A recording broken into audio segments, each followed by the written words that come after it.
Hello students, good morning. Welcome to your new lecture of environmental science. In the previous session, we have discussed about the water pollution topic. In the previous some lectures, we have studied about the water sources and types of water sources which are polluted by some pollutants. Okay तो last time हमने ये pollutants देखे थे कि pollutants क्या होता है कि जो कोई भी मतलब थिंग होती है कि जो मतलब पानी को पॉल्यूट करती है उसे हम वाटर पॉल्यूटेंट्स बोलते हैं। तो आज हम उसी के रिगार्डिंग टॉपिक देखने वाले हैं, टाइप्स ऑफ वाटर पॉल्यूटेंट्स, यानी कि उसके कौन कौन से टाइप्स होते हैं वो हम आज देखेंगे। ठीक, सबसे पहले व्हाट इज़ वाटर पॉल्यूशन। तो water pollution is any physical or chemical change in water that adversely affect the health of humans and other organisms. Okay, तो मतलब फिजिकल और केमिकल चेंज जो वाटर में आता है और जो एडवर्स इफेक्ट प्रोड्यूस करता है ह्यूमन की हेल्थ पे एंड अदर ऑर्गेनिज्म जो वाटर मतलब कंज्यूम करते हैं, तो ऐसे मतलब फिजिकल और केमिकल चेंज को हम वाटर पॉल्यूशन बोलते हैं। Water pollution is a global problem that varies in magnitude and types of pollutant from one region to another. यानी कि पॉल्यूशन की प्रॉब्लम जो है वो ग्लोबल प्रॉब्लम है वाटर पॉल्यूशन की, वो हमने देखा आगे। और जो पॉल्यूटेंट है वो एक रीजन से दूसरे रीजन में मतलब कम होते हैं, ऐड होते हैं, ऐसे होते जाते हैं, यानी कि उसका जो मतलब प्रोपोर्शंस होता है वो डिफरेंट होता है। कई रीजन में ये पॉल्यूटेंट्स होते हैं तो दूसरे रीजन में वो पॉल्यूटेंट्स नहीं मिलते हैं। In many locations, particularly in developing countries, the main water pollution issue is lack of disease-free drinking water. Okay, अब देखो जी, ये जो अब डेवलपिंग कंट्रीज है लाइक इंडिया एंड अदर मतलब एशियन कंट्रीज, तो उसमें क्या होता है कि वाटर पॉल्यूशन में भी सबसे बड़ा इश्यू कौन सा है? डिसीज फ्री ड्रिंकिंग वाटर मिलना। ओके, आपको वाटर मिलता है, वाटर पॉल्यूशन होता है, लेकिन पॉल्यूशन में भी सबसे ज़्यादा डिजीज फ्री ड्रिंकिंग वाटर मिलना मुश्किल हो जाता है। तो ये सारी जो है वो चीज़ें वो होती है वो वाटर पॉल्यूटेंट्स से होती है। तो अगर आपको वाटर पॉल्यूटेंट्स के टाइप पता हो तो आप पता कर सकते हो कि किस टाइप का उसमें डिसीजेज अवेलेबल है, या तो कौन कौन से पॉल्यूशन जो है वो अवेलेबल है। तो पॉल्यूटेंट्स की जानकारी रखना हमारे लिए इसलिए बहुत ज़रूरी है। उसके बाद है types of water pollutants. Water pollutants are divided into 8 categories. उसमें 8 कैटेगरीज में डिवाइड किया है। आपकी बुक में थोड़ा बहुत डिफरेंस हो सकता है इससे, लेकिन जो होगा वो इसका कंक्लूजन यही 8 जो कैटेगरीज होगा वही होगा। सबसे फर्स्ट है सुएज, सेकंड है डिसीज कॉजिंग एजेंट, थर्ड है सेडिमेंट पॉल्यूशन, फोर्थ है inorganic plant and algal nutrients, organic compounds, inorganic chemicals, radioactive substances and thermal pollution. तो ये सारे जो 8 मैंने नंबर दिए हुए हैं वो वाटर पॉल्यूटेंट्स की कैटेगरी है। ओके, फर्स्ट है सुएज। तो सुएज में है waste water from drains and sewers, यानी कि फ्रॉम toilets, washing machines and showers, includes the human waste, soaps and detergents. The release of sewage into water causes several pollution problems. Okay, ये sewage सबसे पहले क्या है कि जो वेस्ट वाटर निकलता है ड्रेन से या शूअर्स से, तो जो उसमें ह्यूमन वेस्ट इंक्लूड होता है, सॉप्स का वेस्ट जो होता है वो इंक्लूड होता है, डिटर्जेंट्स भी उसमें मिले हुए होते हैं। तो ऐसे पानी को हम सुएज वाटर बोलते हैं। The release of Suez water into water causes several pollution problems. Okay, अगर हम ऐसे पानी को वाटर कोर्सेज पे अगर डालते हैं तो उस पर बहुत सारे पॉल्यूशन की प्रॉब्लम हो सकती है। First, because of it carries disease causing agents, water polluted with sewage possesses threat to public health. Okay, तो इससे पब्लिक हेल्थ जो है उसको बहुत ही ज़्यादा खतरा हो सकता है। Sewage also generates 2 serious environmental problems in water, enrichment and oxygen demand. Okay, जो मेन फेमस प्रॉब्लम है सूएज की वो है, एक तो है एनरिचमेंट, ऑक्सीजन का enrichment and oxygen demand. Okay, ये जो प्रॉब्लम है वो सबसे ज़्यादा सीरियस प्रॉब्लम है। एनरिचमेंट, तो एनरिचमेंट क्या है वो देखते हैं। The fertilisation of a body of a water is due to the presence of high levels of plants and algal nutrients such as nitrogen and phosphorus. तो ये जो फर्टिलाइजेशन कोई भी मतलब प्लांट का होता है तो उसमें सबसे ज़्यादा क्या होता है कि अल्गल न्यूट्रिएंट्स होते हैं जैसे कि नाइट्रोजन एंड फॉस्फोरस। इसीलिए हम फर्टिलाइजर्स के तौर पे नाइट्रोजन और फॉस्फोरस यूज़ करते हैं। Micro organisms decompose Suez and other organic materials into carbon dioxide. Okay, ये जो माइक्रो ऑर्गेनिज्म जो होते हैं वो क्या करते हैं, डिकम्पोज करते हैं सूएज को और अदर ऑर्गेनिक मटेरियल्स को कार्बन डाइऑक्साइड यानी कि CO2 में, water and similar inoffensive materials. तो डिकम्पोज होने के बाद क्या होता है कि पानी में ये कार्बन डाइऑक्साइड जो है CO2 वो मिक्स हो जाता है और दूसरे सारे इनऑफेंसिव मटेरियल जो कि नहीं होने चाहिए पानी में वो भी ऐड हो जाता है due to sewage. This degradation process known as a cellular respiration requires the presence of oxygen. Okay, तो इसको हम सेल्युलर रेस्पिरेशन बोलते हैं और जिसमें ऑक्सीजन की प्रेजेंस होना जरूरी होता है। Fishes and the other organism in healthy aquatic ecosystems also use oxygen. अब देखो ऑक्सीजन जो है वो फिशेज भी यूज़ करती है एक्वेटिक इकोसिस्टम में, और दूसरे जो ऑर्गेनिज्म होते हैं वो भी मतलब ऑक्सीजन जो है वो यूज़ करते हैं ब्रीथिंग के लिए। Since only limited amounts of oxygen can dissolve in water in an aquatic ecosystem containing high levels of sewage or other organic material, the decomposing microorganisms use up most of the dissolved oxygen। देखो अब इससे क्या होता है, cellular respiration से oxygen की मतलब जो प्रेजेंस है वो सबसे ज़्यादा मतलब उसकी रिक्वायरमेंट होती है। तो डिजॉल्व ऑक्सीजन जो है वो आपको सीवेज के ट्रीटमेंट में चला जाएगा। तो जो पानी में डिजॉल्व ऑक्सीजन बचता है वो बहुत ही कम बचता है। तो उससे क्या होता है कि जो फिशेज होती है और एक्वाटिक इकोसिस्टम होती है उसमें अगर हाई सूएज हुआ तो आपका डिजल ऑक्सीजन का जो मतलब प्रोपोर्शन है वो बहुत ही कम हो जाएगा और सब्सिक्वेंटली आपकी जो फिशेज और अदर एक्वाटिक जो यानी कि मरीन ऑर्गेनिज्म है वो भी मतलब ऑक्सीजन की कमी की वजह से वो मतलब डाई हो जाएंगे, मर जाएंगे। This leaves little for fishes or other aquatic animals at extremely low oxygen levels, fishes and other animals lives or die। देखो तो ऐसे होता है कि जैसे जैसे सूएज का मतलब जो पोर्शन है वो बढ़ता है कोई भी एक्वाटिक में यानी कि मरीन में या तो फिर ओशियंस में, तो क्या होता है कि वहाँ की जो इकोसिस्टम्स में जो मतलब ऑर्गेनिज्म होते हैं जैसे कि फीस है, दूसरे कोई है माइक्रो ऑर्गेनिज्म, उनको जो ऑक्सीजन चाहिए होता है वो नहीं मिल पाता है। ओके, तो उससे क्या होता है कि वो धीरे धीरे कम हो जाते हैं और कभी कभी मर भी जाते हैं। तो ऐसी जो एडवर्स इफेक्ट है वो ड्यू टू सूएज पानी में होता है। Sewage and other organic wastage are measured in terms of their biochemical oxygen demand यानी कि BOD और बायोलॉजिकल ऑक्सीजन डिमांड। उसे हम बायोलॉजिकल ऑक्सीजन डिमांड बोलते हैं या बायोकेमिकल ऑक्सीजन डिमांड बोलते हैं। यानी कि जो सूएज और अदर ऑर्गेनिक वेस्ट, पानी में सूएज और ऑर्गेनिक वेस्ट कितना है वो अगर हमें मेज़र करना है तो उसके लिए एक मतलब यूनिट हमने दिया है BOD जिसका नाम है बायोलॉजिकल ऑक्सीजन डिमांड और बायोकेमिकल ऑक्सीजन डिमांड। तो ये बायोकेमिकल ऑक्सीजन डिमांड क्या है, the amount of oxygen micro organism need to decompose the biological waste into carbon dioxide, water and minerals. BOD यानी ऐसी वैल्यू कि जिससे जो ऑक्सीजन की ऐसी अमाउंट जिससे कि माइक्रो ऑर्गेनिज्म जो बायोलॉजिकल वेस्ट है उसे कार्बन डाइऑक्साइड, वाटर और मिनरल्स में कन्वर्ट कर सके।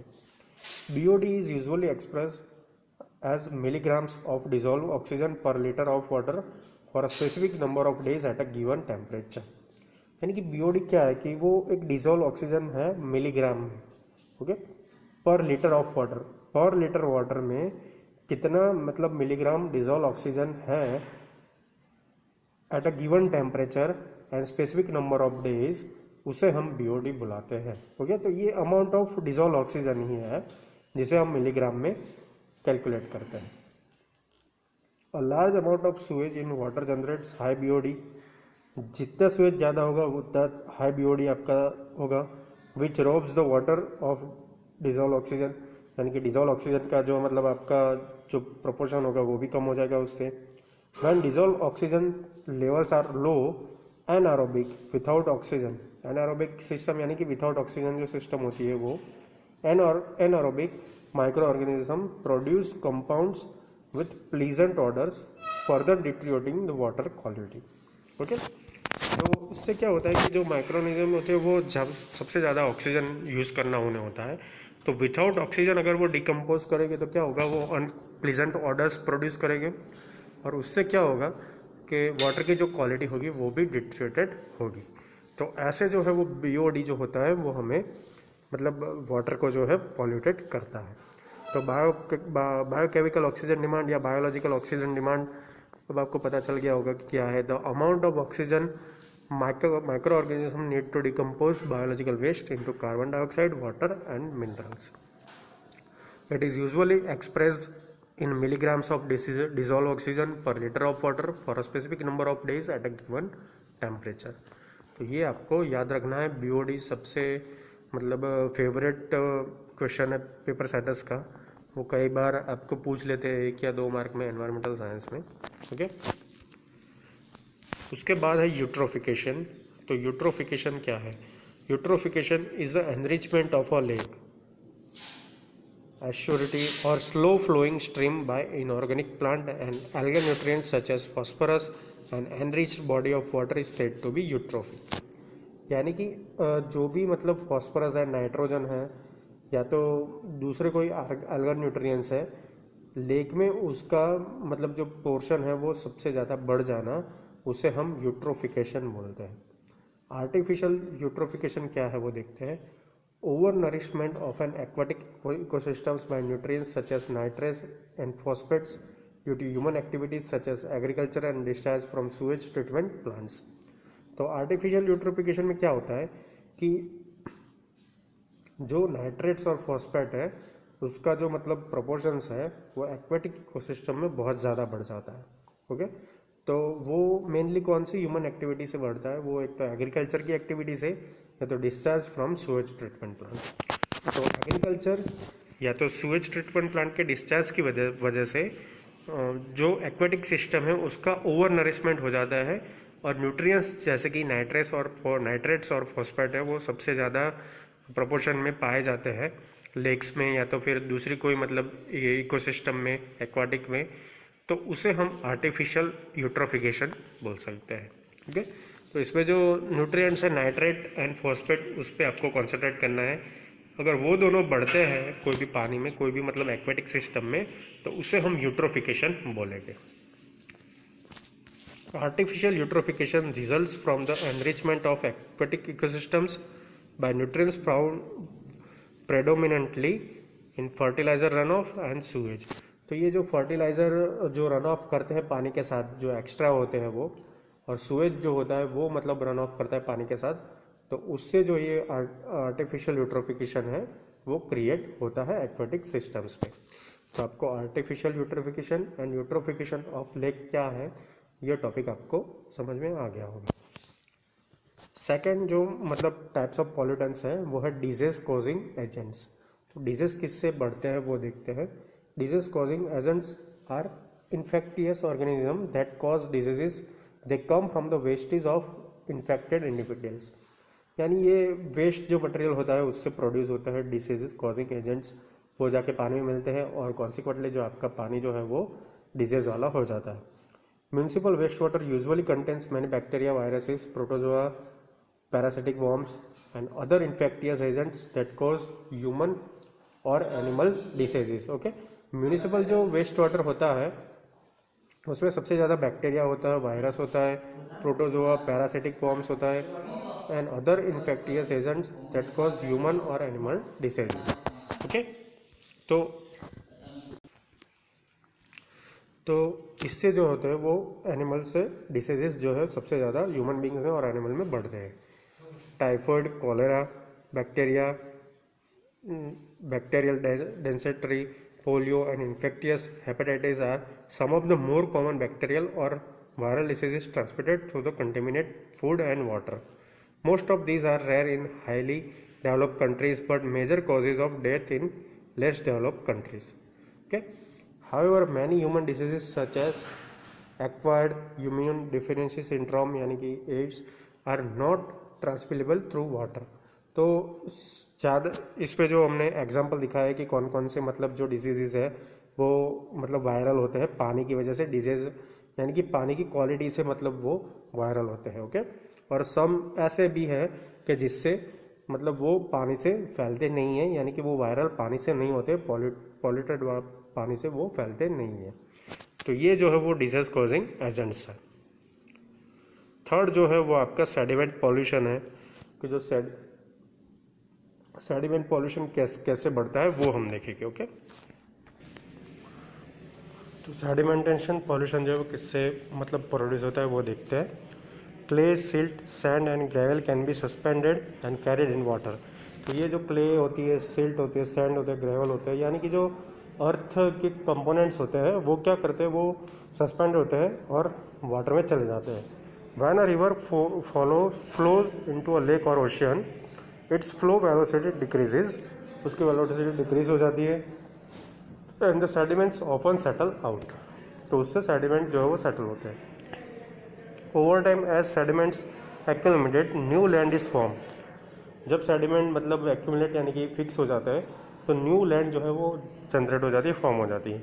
और river delta is a flat low lying plan created from deposited sediments.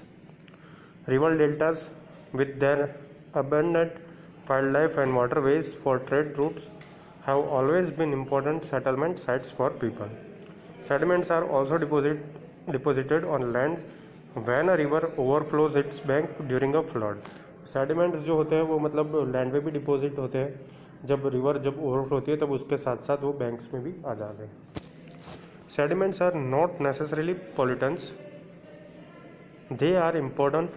They are important, for example, in regenerating soils in agriculture areas and providing essential nutrients to wetland areas. तो ये मतलब क्या होता है कि सेडिमेंटेशन जो process होती है वो कई बार मतलब फ़ायदेमंद भी होती है, क्योंकि वो फार्मिंग के लिए जो मतलब ज़रूरी होते हैं न्यूट्रिएंट्स वो भी साथ में ले आता है। Sediment pollution occurs when excessive amounts of suspended soil particles eventually settle out and accumulate on the bottom of a body of water. यानी कि बॉडी के नीचे के जो एक बेड बना देता है उसे हम सेडिमेंटेशन बोलते हैं। Sediment pollution comes from erosion of agricultural lands. Agricultural land के इरोजन से सेडिमेंटेशन प्रॉब्लम हो सकता है। Forest soil exposed by logging, degraded stream banks, overgraze rangelands, strip mines and construction. तो ये सारी जो कॉजेज है उससे सेडिमेंट पॉल्यूशन हो सकता है। Control of soil erosion reduces sediment pollution in waterways. जो soil erosion, control of soil erosion से होता है वो हम उससे क्या करते हैं कि सेडिमेंट पॉल्यूशन जो होता है वाटरवेज में वो कम कर सकते हैं। Sediment pollution reduces light penetration towards aquatic organism, bring insoluble toxic pollutants into the water and fields in waterways. तो ये सारी जो चीज़ें हैं वो सेडिमेंटेशन प्रोसेस में होती हैं। When the sediment particles are suspended in the water, sediment जो पार्टिकल्स होते हैं जब वो वाटर में मिल जाते हैं, सस्पेंड हो जाते हैं, they make the water turbid यानी कि क्लाउडी। वाटर जो है वो टर्बिड हो जाता है, क्लाउडी हो जाता है, which in turn decreases the distance that light penetrates. Okay, यानी अगर हम लाइट मारे ऐसे पानी पे तो उसमें लाइट जो है वो ज़्यादा ट्रैवल नहीं कर सकती है, यानी कि पानी हमको साफ साफ नहीं दिखता है। Because the base of the flood because the base of the food web in an aquatic ecosystem consists of photosynthetic algae and plants that are required light for photosynthesis. अब देखो जैसे कि लाइट अंदर नहीं जा पाती, यानी सनलाइट भी अंदर नहीं जा पाएगी, तो सनलाइट अंदर नहीं जाएगी कि जो, तो उससे क्या होगा, जो प्लांट्स और आल्गी है जो बेड के ऊपर यानी एक्वाटिक सिस्टम में, उनको जो है वो फोटोसिंथेसिस के लिए लाइट नहीं मिलेगी। Turbid water lessens the ability of producers to photosynthesise. तो फोटोसिंथेसिस जो प्रोसेस है वो कम हो जाएगी।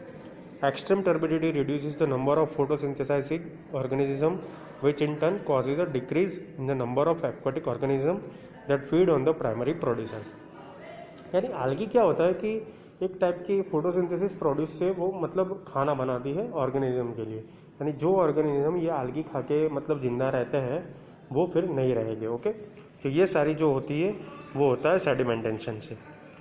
तो ये सारी जो चीज़ है वो हमें सेडिमेंटेशन में याद रखनी है। ओके, उसके बाद sediments adversely affect the water quality by carrying toxic chemicals both inorganic and organic into the water. तो सेडिमेंट्स जो है वो वाटर क्वालिटी को अफेक्ट करते हैं, बुरी तरह से इफेक्ट करते हैं, एडवर्सली इफेक्ट करते हैं by carrying toxic chemicals. Okay, तो टॉक्सिक केमिकल जो सूएज मतलब सेडिमेंट्स में होता है, सूएज में होता है, उससे वाटर क्वालिटी अफेक्ट होती है, इनऑर्गेनिक और ऑर्गेनिक बोथ वेज से। The sediment particles provide surface area to which some insoluble toxic compound adhere, so that when sediments get into the water, the toxic chemicals get in as well. यानी कि sediments particles जो है वो क्या करते हैं, surface area एक provide करते हैं सेडिमेंट्स, किसके लिए, जो टॉक्सिक कंपाउंड है उसके लिए अंदर इनसॉल्युबल होने के लिए। तो जो सेडिमेंट्स का मतलब जो बेड बनेगा तो उससे क्या होगा कि उसमें जो टॉक्सिक एलिमेंट है वो भी मतलब प्रोड्यूस भी हो गए और वहाँ पे वो सेचुरेटेड होके रह भी सकते हैं सेडिमेंट के बेड पे। So that when sediments get into water, यानी कि सेडिमेंट्स जो है वो वाटर में होते हैं, तो toxic chemicals get in as well, तो उसमें टॉक्सिक केमिकल भी एज वेल एज होते ही है। Disease causing agents are also transported into water via sediments. तो जो डिजीजेस जो मतलब होते हैं पानी की वजह से, वो उसके जो एजेंट्स होते हैं, केमिकल एजेंट्स होते हैं, वो भी वाटर से वाया सेडिमेंट ही ट्रांसपोर्टेड होते हैं। देखो सेडिमेंट यानी क्या है कि एक जो क्ले है मतलब सिल्ट है या तो कोई मिट्टी है, उसका एक बेड तैयार होता है रिवर बेड के ऊपर। रिवर बेड यानी रिवर का जो ओरिजिनल जो मतलब जो उसका जो बॉटम लेयर होता है वो, उसके ऊपर जो ट्रांसपोर्टेड करके जो सॉइल आती है, जैसे कि क्ले है, कोई मतलब पत्थर है या दूसरे कोई है, तो ये सारे जो है वो मिलके जो बनाते हैं उसे हम सेडिमेंट बोलते हैं। तो सेडिमेंट्स जो होते हैं वो क्या करते हैं, सेडिमेंट्स के मीडियम से जो डिजीज कॉजिंग एजेंट्स हैं वो भी ट्रांसपोर्ट होते हैं।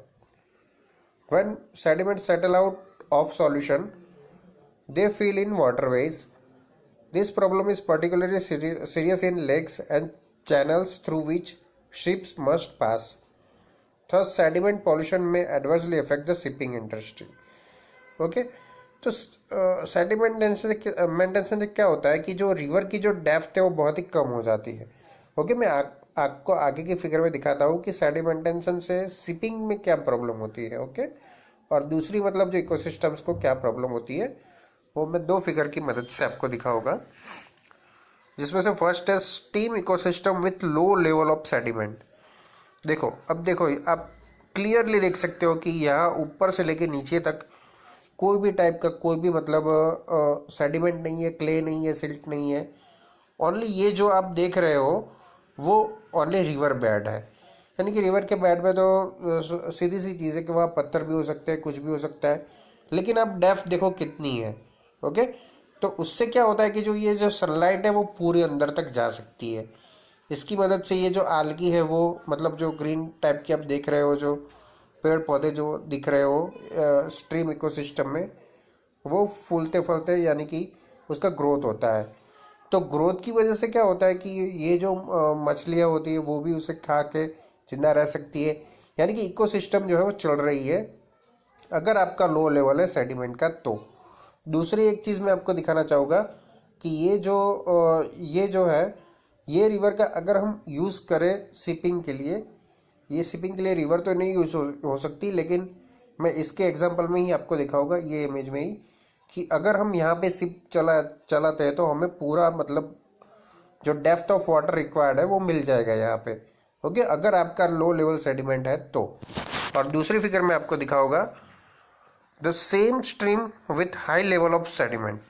ओके, अब वही जो मतलब स्ट्रीम है, लेकिन अब क्या है, ये देखो आप डार्क पोर्शन देख रहे हो, यहाँ तक है। तो इसका मतलब ये हुआ कि जो सेडिमेंटेशन हुआ है वो यहाँ तक हो चुका है। तो उससे क्या होगा, सबसे फर्स्ट तो जो आपकी सनलाइट है वो अंदर नहीं जा पाएगी। सनलाइट अंदर नहीं जाएगी तो फोटोसिंथेसिस नहीं होगी। फोटोसिंथेसिस नहीं होगी तो आल्गी प्रोड्यूस नहीं होगी।